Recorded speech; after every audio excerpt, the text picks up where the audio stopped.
రేపటి రోజున పాటించవలసిన పరిహారం సూచిస్తామన్నారు. వివరిస్తారా అండి? అలాగేనమ్మా.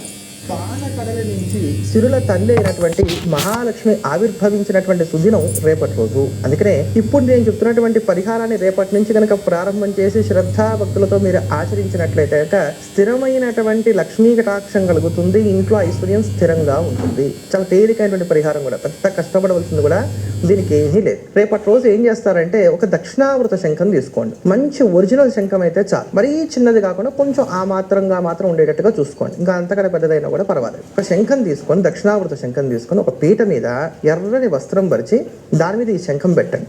ఈ శంఖం పెట్టి ఓం శ్రీం శ్రీయై నమః, ఓం శ్రీం శ్రీయై నమః అంటూ అందులో ఒక్కొక్క బియ్యపు గింజ వేస్తూ రావాలి. ముందుగా ఈ శంఖాన్ని కూడా పంచామృతాలతో శుద్ధి చేసుకొని పెట్టుకోవాలి. పంచామృతాలతో శుద్ధి చేసుకొని పెట్టుకున్న తర్వాత ఇలా ఒక్కొక్క గింజ కూడా బియ్యపు గింజ తీసుకోవడం, ఒక బియ్యపు గింజ తీసుకోవడం, ఓం శ్రీం శ్రీయై నమః అంటూ శంఖంలో వేస్తూ వెళ్ళిపోవడం.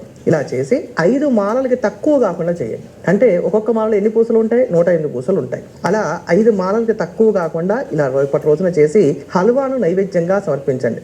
శంఖం అంతా నిండదు, దాన్ని అలానే ఉంచేసేయండి.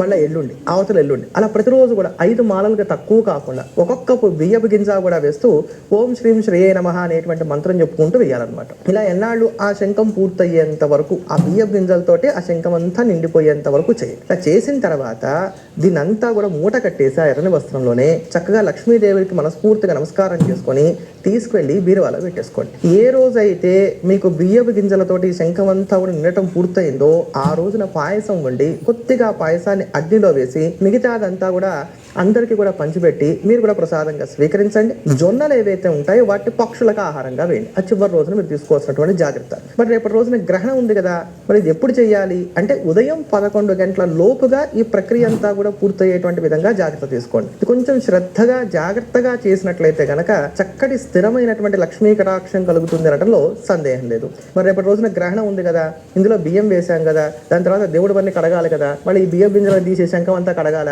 ఆ సందేహాలు ఏం అక్కర్లా. వాటి ఉరికిన అలా నీళ్లు కాస్త చిలకరించండి, గ్రహణం అంతా అయిపోయాక సరిపోతుంది. అందరికీ ఉపయోగపడే చక్కటి పరిహారాన్ని తెలియజేసినందుకు ధన్యవాదాలు గురువు గారు. తదుపరి రాశుల యొక్క దిన ఫలితాల గురించి వివరిస్తారా అండి? తదుపరి సింహరాశి. సింహరాశిలో ఉన్నటువంటి స్త్రీ పురుషులకు ఈరోజు కాస్త ఖర్చులు ఎక్కువగా ఉంటాయి కాబట్టి అంతా కూడా ఏదో సర్వనాశనం అయిపోతుంది అనేటువంటి విధంగా ముఖ్యంగా గర్భిణులైనటువంటి వారు ఆందోళన చెంది ఆ సమయంలో వాళ్ళకి సి సెక్షన్ లాంటి మనం చేయవలసినటువంటి స్థితిగతులు ఉన్నా కూడా డాక్టర్ల మీద ఒత్తిడి తెచ్చి మరి ఆగిపోతున్నారు. ఇట్లాంటి ప్రకృతి విరుద్ధమైనటువంటి పనులు మనం ఎప్పుడు కూడా చేయకూడదు.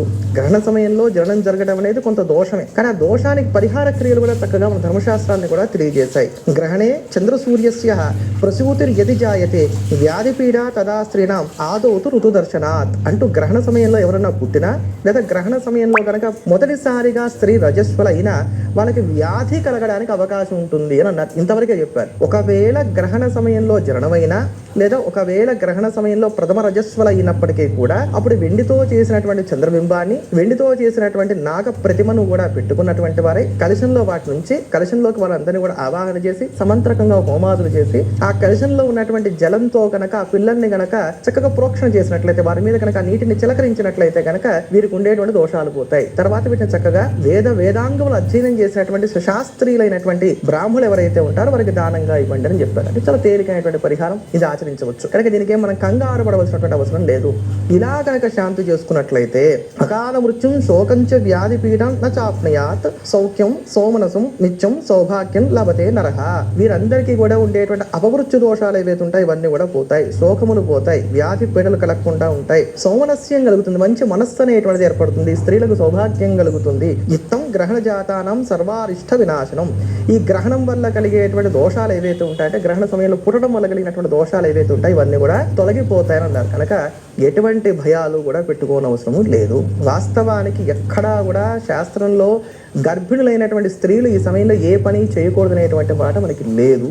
కాకపోతే కొన్ని పరిశోధనలు చేశారు ఎలకల మీద, ఇట్లాంటి వాటి మీద పరిశోధనలు చేసినప్పుడు ఏమైనా అంటే బయట ఉండేటువంటి గ్రహణ కాంతి కిరణములు అనేటువంటివి సోకటం వలన ఈ గర్భస్థమైనటువంటి శిశువులు ఏవైతే ఉంటారో వీళ్ళు అపరిపక్వంగా ఉంటారు కనుక వీళ్ళకి కాస్త ఇబ్బందులు కలగడానికి గమనించారు. అందుకని చెప్పని ఆ గ్రహణ కాంతి కిరణములు మీద పడకుండా ఉండేటువంటి విధంగా జాగ్రత్త తీసుకుంటూ వీళ్ళు విశ్రాంతిని పాటించడం అనేది మంచిది. ఏముందండి, 3.5 గంటలు హాయిగా పడుకుంటే అయితే అక్కడ పెద్ద హడావుడు ఏమి లేదు. ఆ సమయంలో ఆగి నిద్రపోవడం, ఆ సమయానికి కడుపులో ఒకవేళ మీకు మరీ ఆకలిస్తుంది, తేలిగ్గా జీర్ణమయ్యేటువంటి ఆహారాన్ని స్వీకరించండి. ఒకవేళ గర్భవతులై వర్క్ ఫ్రం హోమ్ కానీ లేకపోతే బయటికి వెళ్ళి పనులు చేయడం కానీ ఇలాంటి వారు చేస్తున్నట్లయితే రేపు ఒక్కరోజు మాత్రం అటువంటివి చేయకుండా విశ్రాంతి తీసుకునేటువంటి ప్రయత్నం చేయండి.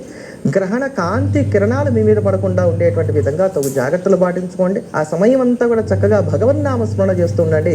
తద్వారా శుభం కలుగుతుంది. కనీసం పట్టు స్నానం చేయడానికి అవకాశం లేకపోయినా విడుపు స్నానం అన్నా చేయాలంటే 6:47 గ్రహణం అయిపోతుంది కదా, దాని తర్వాత కనీసం విడుపు స్నానం అన్నా చేయాలి. ఆ విడుపు స్నానం అదే సమయానికి చేయడానికి కుదరకపోతే మీరు ఇంటికి ఎప్పుడు వస్తే అప్పుడు ఆచరించేటువంటి ప్రయత్నం చేయండి.